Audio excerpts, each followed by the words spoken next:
Hi friends, welcome to common life. ఒక మంచి సబ్జెక్టుతో మనం ఇప్పుడు వచ్చామన్నమాట. సో ఏంటంటే ప్రతి మనిషి కూడా ఎప్పుడు హ్యాపీగా గడపగలడు అనుకుంటే తనకంటూ ఓన్ ఎసెట్, ఓన్ ఎర్నింగ్ ఉండాలి. అది చాలా లేట్ అయిపోతుంది మన యూత్కి తెలిసేసరికి. అంటే ఓన్ ఎసెట్ అంటే ఏంటి, ఓన్ ఎర్నింగ్ అంటే ఏంటంటే నీకు నువ్వుగా రూపాయి సంపాదించుకోవాలి. నీకు నువ్వుగా రూపాయి సంపాదించుకుంటే నువ్వు హ్యాపీగా ఉండగలవు. అది ఎప్పుడు స్టార్ట్ చేస్తావు అనేది నీ యొక్క లైఫ్ మీద ఆధారపడి ఉంటుంది. ఓకే, బాగా కొద్ది డబ్బును ఎడ్యుకేట్ చేసుకున్న వాళ్ళు కొద్ది లేటుగా సంపాదించుకున్న పర్వాలేదు, కొద్దిగా డబ్బు లేని వాళ్ళు ఫాస్ట్గా ఎర్నింగ్లోకి వస్తే హ్యాపీ లైఫ్ని లీడ్ చేయగలరు అన్నమాట. సో నా అనుభవపూర్వకంగా చెప్పవలసిన విషయం ఏంటంటే, నేను నా ఎర్నింగ్ అసలు ఏమనుకున్నానంటే నా లైఫ్లో ఫస్ట్ ఇప్పుడు కూడా అది నాకు చాలా బలాన్ని ఇస్తుంది. ఆ వాక్యం అనేది నేను నా మనసులో అనుకున్నాను అనమాట. అది దాంతోనే నేను ఇప్పటికి కూడా హ్యాపీగా ఉండగలుగుతున్నాను. అది అంత నా లైఫ్లో అంత ఇంపాక్ట్ చేసిన పాయింట్ అనమాట. ఏంటో తెలుసా, నా జర్నీ అనేది మా నాన్నగారు చనిపోయినాక అంత అతలాపతలం అయిపోయింది. ఇంటర్లో చనిపోయారు తను. నేను వెంటనే నా ఎడ్యుకేషన్ అంతా ఆగిపోయింది అన్నట్టు. సో నాకు ఇంట్రెస్ట్ చదవడం. తర్వాత నా కథ అంతా నేను తర్వాత చెప్తాను, నా బాధలంతా. అయితే లాస్ట్కి ఫైనల్గా నేను అన్ని ఎగ్జామ్స్ పాస్ అయ్యి ఎడ్యుకేషన్ కంప్లీట్ చేశాను. అయితే అప్పుడు అంటే నాకు ఎటువంటి ఎసెట్ లేదనమాట కదా. నేను మా ఊరు నుండి హైదరాబాద్కి వెళ్ళే ముందు తీసుకున్న పాయింట్ ఇప్పుడు కూడా నేను హ్యాపీగా ఫీల్ అవుతాను అన్నమాట. నా బడ్జెట్ జీరోతో నేను హైదరాబాద్ బయలుదేరాను. జీరో కన్నా వెనక్కి వెళ్ళకూడదు, అంటే నేను అప్పు అవ్వకూడదు. అది నా యొక్క గోల్ అనమాట. ఒక్క రూపాయి కూడా అప్పు అవ్వకూడదు అనేది నా గోలు. డబ్బు ఉండి అప్పు ఉండొచ్చు, డబ్బు లేక అప్పు అవ్వకూడదు. అంటే ఎసెట్స్ అంటే భూములు అవ్వచ్చు, ఏమైనా నీకు గోల్డ్ అవ్వచ్చు, ఏదైనా ఉండి అప్పు ఉండొచ్చు.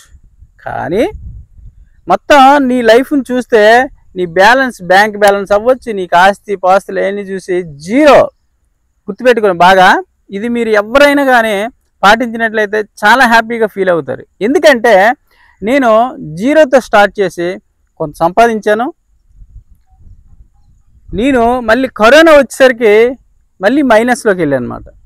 అప్పుడు మాత్రం ఒకసారి భయపడ్డా అనమాట. అప్పుడు వచ్చింది ఈ ఆలోచన, మనకంటూ ఒక ఓన్ అసెట్ ఉంటే కానీ మనం లైఫ్ స్టాండర్డ్ అవ్వం అని. మళ్ళీ అప్పుడు జీరో పడిపోయేటప్పుడు అప్పుడు ఆలోచించాను. అంతవరకు జాబ్ చేశాను, హ్యాపీగా ఉన్నాను, అంత హ్యాపీ. కరోనాలో 6 నెలలు ఎప్పుడైతే ఇంట్లో ఉండిపోయానో -60,000 రెంట్ అది కట్టుకొని ఊరొచ్చాను అన్నట్టు. సో మైనస్లోకి వెళ్ళేటప్పుడు మళ్ళీ నాకు, నేను ఎప్పుడైతే డెసిషన్ మా ఊరి నుండి తీసుకొని జీరో నుండి వెళ్ళామో మళ్ళీ జీరోలోకి వచ్చాము.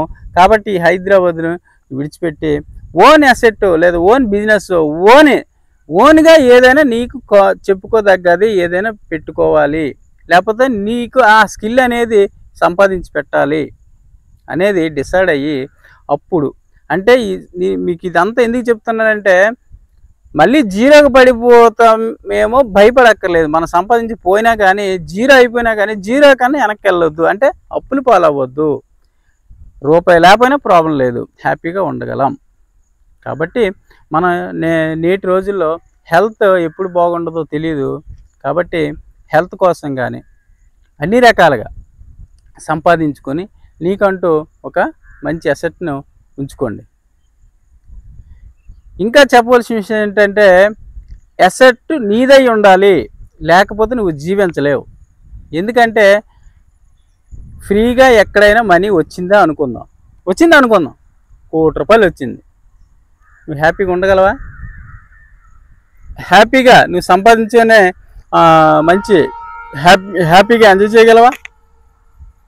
కాబట్టి సంపాదించిన ₹100 నీదై ఉండాలి, గుర్తుపెట్టుకో. అప్పుడు దాన్ని నువ్వు సేవాభావానికి యూజ్ చేయి, నీ పవరే వేరే ఉంటుంది అన్నమాట. ఎందుకంటే రేపొద్దున ఇంకో రూపాయి సంపాదించగలవు. ఈ రూపాయి పోయినా అంత ఆత్మసంతృప్తితో బతుకుతావు. నీ జీవన విధానం బాగుంటుంది, నీ ఆలోచన విధానం బాగుంటుంది. కాబట్టి మనకంటూ ఫ్రీగా వచ్చింది కానీ ఇంకెక్కడి నుండి ఫ్రీగా వచ్చినా మనం జీవించలేము హ్యాపీగా. కాబట్టి మనకంటూ ఒక ఆన్లైన్ కామర్స్ సైట్ కానీ ఉండాలి, లేదా యూట్యూబ్ అనే మంచి ప్లాట్ఫామ్ అని ఉండాలి. ఎర్నింగ్ చేసే ఇటువంటి ప్లాట్ఫామ్ని అవుట్ సైడ్ ఏర్పరచుకోవాలి. లేదా పాసివ్ ఇన్కమ్ వచ్చే ఇటువంటి అసెట్ అయినా కొనుక్కోవాలి, వాటిని రెంట్లు పొందాలి. ఇలాంటిది ఏదైనా కానీ నీ లైఫ్లో నువ్వు క్రియేట్ చేసుకో. ఎంత బాగా తొందరగా క్రియేట్ చేసుకుంటే నీ లైఫ్ని అంత బాగా అంత హ్యాపీగా ఎంజాయ్ చేయగలవు.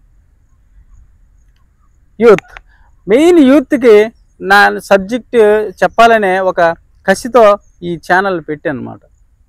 ఎందుకంటే చాలా రిలాక్స్గా సినిమాలు చూస్తాం హ్యాపీగా. ఇంకా ఉంది 7 సంవత్సరాలు ఏం చేసుకోవచ్చు హ్యాపీగా, ఇంకా బోల్డ్ టైం ఉంది అనుకుంటున్నాం. ఆలోచించే టైంలోనే నీ 7 సంవత్సరాలు గడిచిపోద్ది. నీ వెనక్కి చూస్తే పెళ్ళిడు వస్తుంది, జీరోలో ఉంటాం, కష్టాల్లో పడతాం, అన్నీ బడ్డెన్లే. కాబట్టి నీకు ఓన్గా ఏది సంపాదించుకోగలిగితే అది సంపాదించుకో, పక్కవాడి మీద అస్సలు ఆధారపడకు. Okay, thank you. ఎవరికైనా మంచిగా అనిపిస్తే లైక్ చేయండి, సబ్స్క్రైబ్ చేయండి, బెల్ ఐకాన్ కొట్టండి. కంపల్సరీ నా వీడియోస్ మీకు కంపల్సరీ రావాలనుకుంటే బెల్ ఐకాన్ మాత్రం కొట్టండి. Thank you for watching all of you.